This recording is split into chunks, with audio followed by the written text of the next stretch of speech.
For Alexis McAllister and Guido Rodriguez. Up top, Lautaro Martinez has a repelled as far as Montiel. Here's Di Maria. Beyond Gallardo. Figo de Paul has to settle for a career from wide. Messi.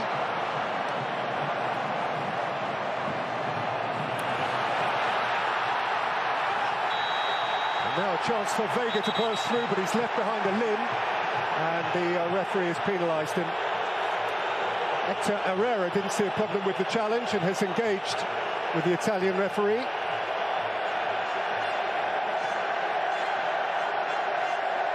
Araujo. Alvarez. This is Irving Lozano. Attacking principally through the inside right channel. And winning a corner from Martinez. He's certainly not slow, this lad, and he makes...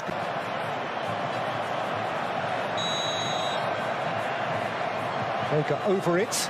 And this time it was a left-footed delivery, a devilish one from Chavez. Vega looking to find Lozano. Sliding in. Martinez. Acuna. Messi. Vega has snatched it. Up ahead of him is Lozano. Well, it's early days, but... Boxed out for Lautaro Martinez. It's come back to Irving Lozano, who is adeptly dispossessed, and there is another crunching tackle from Herrera. With Argentina in mind. Certainly changes the shape of the attack, but both strikers seen plenty of the ball. Lozano trampled upon by... Vega over it. Aldado went square. That is cannily worked. Martinez got a second time.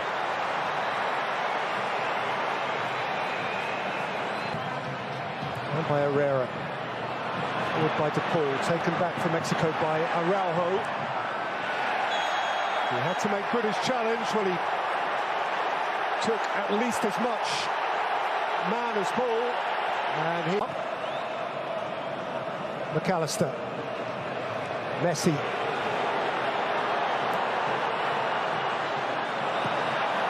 Shifted wide for Montiel.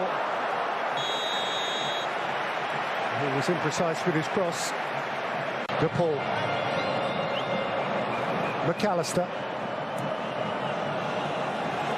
Acuna. Dug out from the byline by Acuna. For Saudi Arabia. And an extraordinary goal from Richarlison. Foul on McAllister.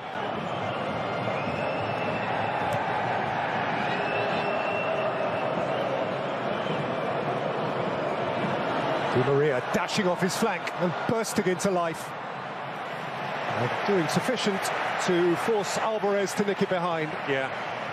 Di Maria didn't do a lot wrong against Saudi Arabia.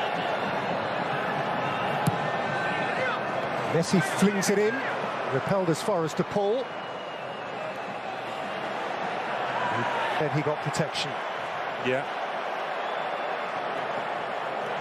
I think he's just tried to punch this one over the bar, but he gets it all wrong. I'm not sure.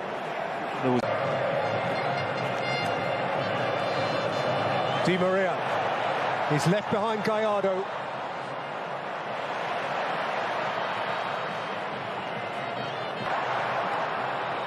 Here's Messi now, with his foot on the ball.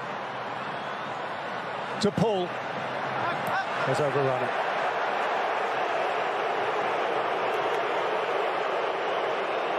Yeah, one of the few.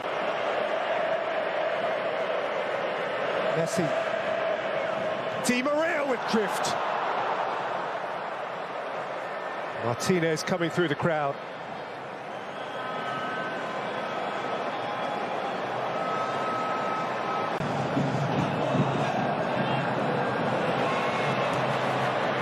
There is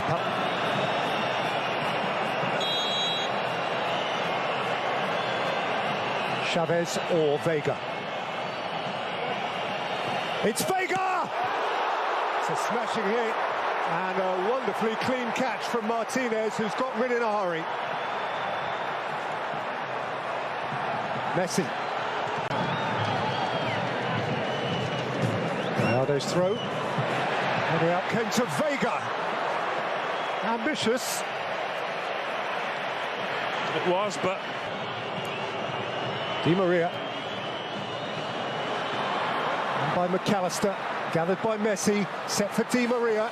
Moved on by Messi. Flashed across the face by Acuna and seen behind by Montes. Yeah, Messi's delivery. The half-time whistle. It is a game that can barely breathe. It hungers for time and space. A game, never mind the longer or the medium term. It is about the immediate. Lautaro Martinez goes spinning. This time it is no foul. And here is Lozano. Came back to Araujo. Spun in towards Lozano. Martinez comes. Rodriguez, McAllister. Now space ahead of Messi. And Messi can drive and Messi can twinkle. And Messi's ankles are taken away from beneath him by a sliding Palacios. And Argentina have a free kick in a position of huge potential advantage. Yeah.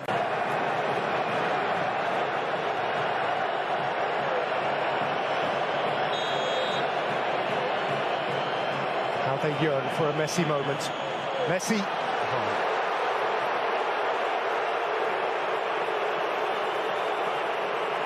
For a moment. Montiel. Di Maria.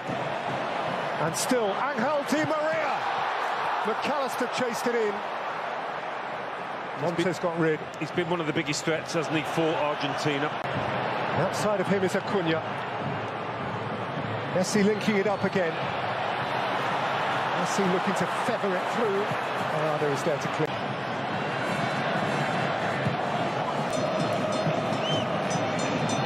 Di Maria. Again, Montes, the key centre-half.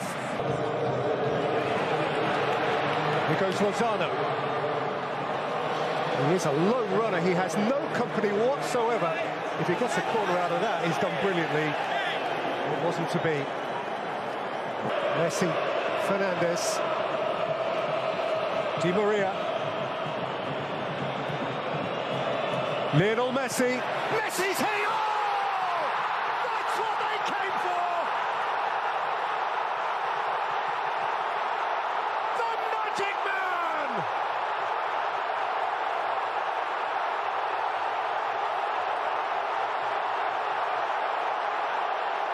One more Messi moment, and Argentina are alive. The noise in here. Yeah, and thumped rather wildly by Molina. Yeah, a bit of a wild one, that. By Chavez, taken back though for Messi, and Messi kept wriggling. And Alvarez kept biting by Palacios. And here goes Alvarez, and Messi's in the middle. It's Alvarez, it's Messi. He couldn't bring it with him. See again. Alvarez. Messi. Sure, blotted out the line at the near post.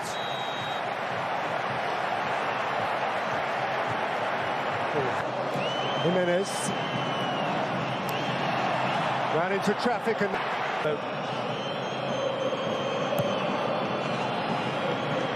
by Moreno. Morado was protect. Messi has company, a lot of it. De Paul, thick touch from him. Showed just a glimpse of it to Gallardo. Martinez, Acuna. Another corner.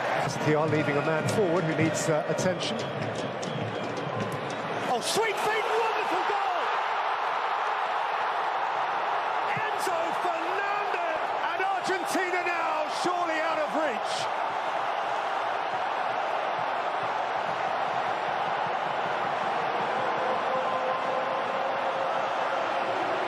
Two glittering gems for the Albi Celeste. And Tuna.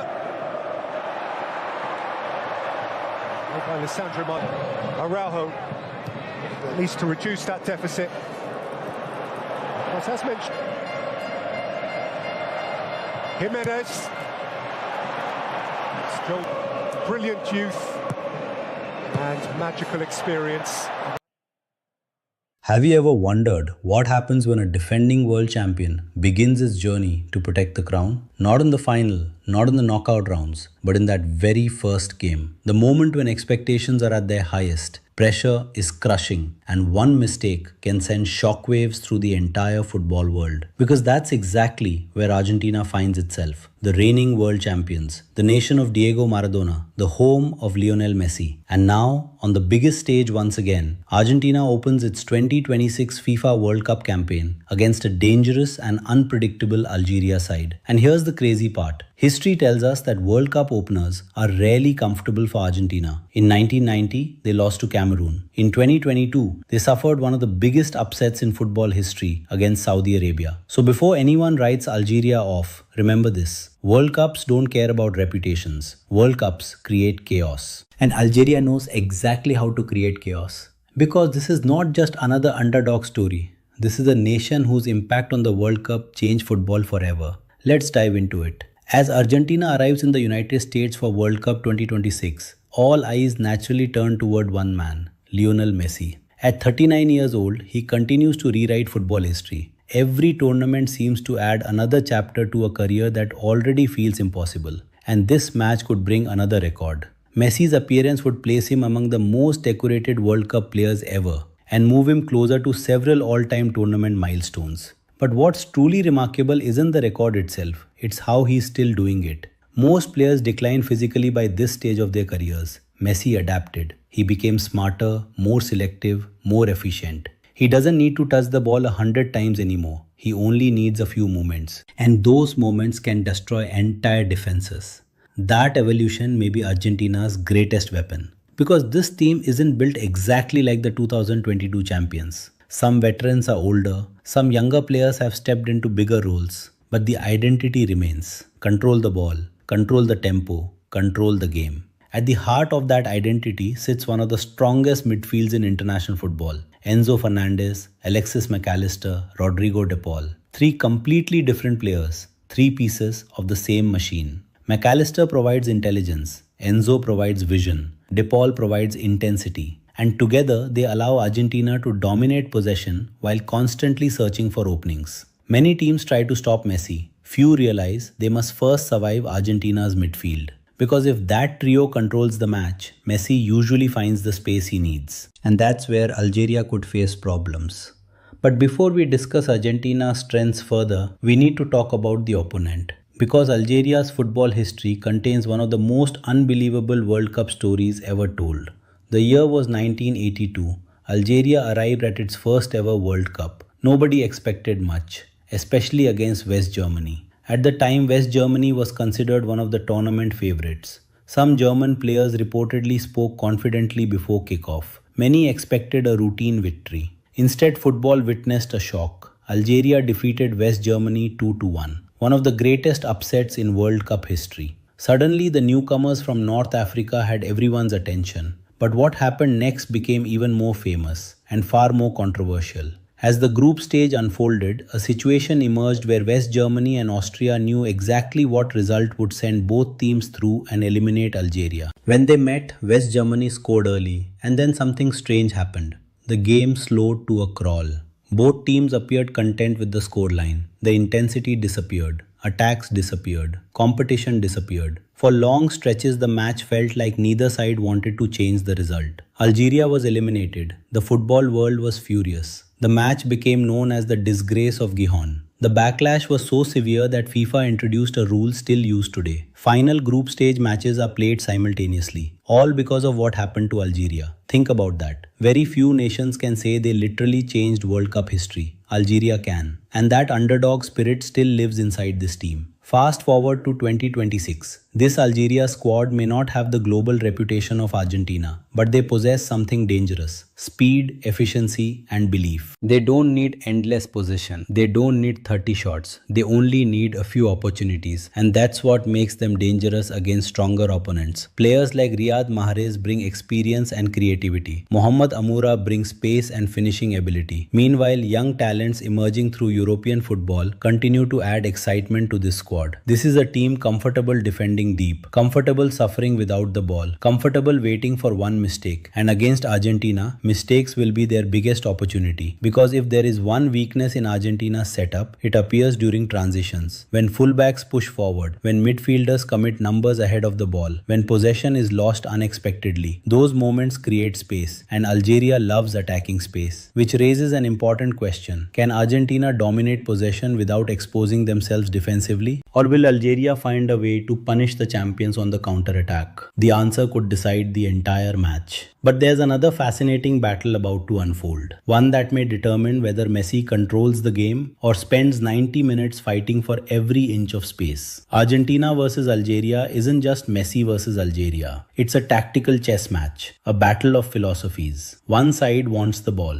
the other side wants the space behind it. And that's what makes this matchup so intriguing. When Argentina attacks, their structure often transforms. Fullbacks advance, midfielders rotate positions. Messi drifts wherever he sees an opportunity. The formation becomes fluid, unpredictable, creative. But every attacking movement comes with risk, and Algeria will be watching closely because their best moments often arrive immediately after winning possession. A quick interception, a rapid transition, one pass into space. Suddenly the game changes. Mohamed Amoura is especially dangerous in these situations. His acceleration forces defenders to make split-second decisions. Step forward and risk being beaten. Drop deeper and surrender territory. Neither option feels comfortable. Then there is Riyad Mahrez, one of the most technically gifted players Africa has produced in recent years. He may not possess the explosive pace of his younger days, but his intelligence remains elite. Give him space near the box and he can create something from nothing. That combination of speed and creativity is exactly why Argentina cannot afford complacency. Because Algeria is not arriving to participate, they are arriving to compete. Still, Argentina possesses advantages almost everywhere on the field. Emiliano Martinez remains one of the most reliable goalkeepers in world football. His reputation in major tournaments has become legendary. Big saves, big moments, big pressure. He thrives on all of it. In front of him, Christian Romero provides aggression and leadership. Nicolas Otamendi provides experience. Together, they form the backbone of a defense that has already conquered the football world. Then comes the midfield, again, because everything keeps leading back to Argentina's midfield. If Enzo Fernandez starts dictating the tempo, Algeria could spend long periods chasing shadows. If McAllister finds pockets between the lines, Argentina's attack becomes far more dangerous. If Rodrigo de Paul wins second balls and disrupts counters, Algeria's transitions become far less effective. And then there is Messi, the player who somehow remains the center of every conversation. Not because of nostalgia, because of production. Because even now, defenders still panic when he receives the ball. Even now, coaches build entire game plans around stopping him. Even now, one moment of brilliance can change everything. That's what makes him unique. Many players influence matches. Messi influences entire tournaments. But football is never that simple. Because World Cups have a habit of producing unexpected heroes. Could Julian Alvarez become that hero? His movement creates space others don't see. His pressing creates opportunities others don't create. He does countless small things that often decide major matches. Or perhaps Lautaro Martinez steps into the spotlight. One chance, one finish, one goal. Sometimes that's all a striker needs. And what about Algeria? Could Ibrahim Maza announce himself to the world? Young players often arrive at World Cups as prospects and leave as stars. Every tournament creates one. Maybe this one does too. That's why opening matches are so fascinating. Nobody truly knows what will happen. The form guide matters. The statistics matter. The rankings matter. And then the whistle blows. Everything changes. Pressure becomes real. Nerves become visible. Dreams become vulnerable. For Argentina, the objective is clear. Start strong. Avoid another opening match disaster. Send a message to the rest of the tournament. For Algeria, the mission is equally clear. Stay organized, stay disciplined, believe. Because football history is filled with giants who underestimated underdogs. And Algeria has already shown before that they are capable of shocking the world. So how do I see it playing out? Expect Algeria to defend compactly and frustrate Argentina early. Expect Argentina to dominate possession. Expect moments where the champions look unstoppable. And expect moments where Algeria threatens to flip the entire script. But over 90 minutes, Argentina's quality should eventually shine through. Messi's intelligence, the midfield's control, the depth of talent throughout the squad. It feels like too much to overcome. Prediction: Argentina 3, Algeria 1. A competitive battle, a few nervous moments, and ultimately a winning start for the defending champions. But perhaps the biggest story isn't the result. Perhaps it's the sight of Lionel Messi stepping onto another World Cup stage. A player who has inspired generations. A player who has already completed football, yet somehow continues writing history. Because one day, these World Cups will exist without Messi. One day, football fans will tell stories about watching him play. But today isn't that day. Today, the journey continues. And as long as Messi is still walking onto a World Cup pitch, anything feels possible. The champions begin their defense. The challengers prepare their challenge. And the world watches. Because this is the FIFA World Cup, where legends are remembered. And history is always waiting to be written.